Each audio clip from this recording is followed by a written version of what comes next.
केंद्रीय निवडणूक आयोगानं घेतलेल्या एका मोठ्या निर्णयाची बातमी आता एकूण मतदान टक्केवारी त्वरित दिसणार आहे। विलंब टाळण्यासाठी केंद्रीय निवडणूक आयोगानं हा मोठा निर्णय घेतला आहे। मतदानाची आकडेवारी आता वोटर टर्नआउट ऍप मध्ये दर 2 तासाला अपडेट होणार आहे। येत्या बिहार निवडणुकीपूर्वी याची अंमलबजावणी होणार आहे। फॉर्म 17C भरला जाणारच, पण त्यापूर्वी दर 2 तासाला प्रत्येक मतदान केंद्रावरील अधिकारी ऍप मध्ये आकडेवारी भरणार आहेत। अधिक माहिती घेण्यासाठी जाऊयात आपल्या प्रतिनिधी उर्वशी खोना यांच्याकडे थेट दिल्लीला। उर्वशी, एक मोठा निर्णय निवडणूक आयोगाने घेतलेला आहे।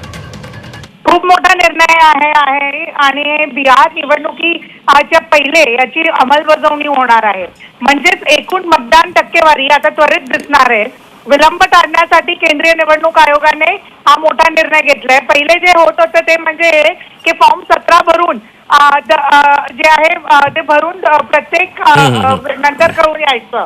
आता मात्र दर 2 तासाला प्रत्येक मतदान केंद्रावरील अधिकारी ऍपवर अपडेट करणार आणि आकडेवारी भरणार आणि तसं मग आता प्रत्येक आपण विचार करू तर 2 तासात जे आहे आपल्याला आकडेवारी समजून येणार।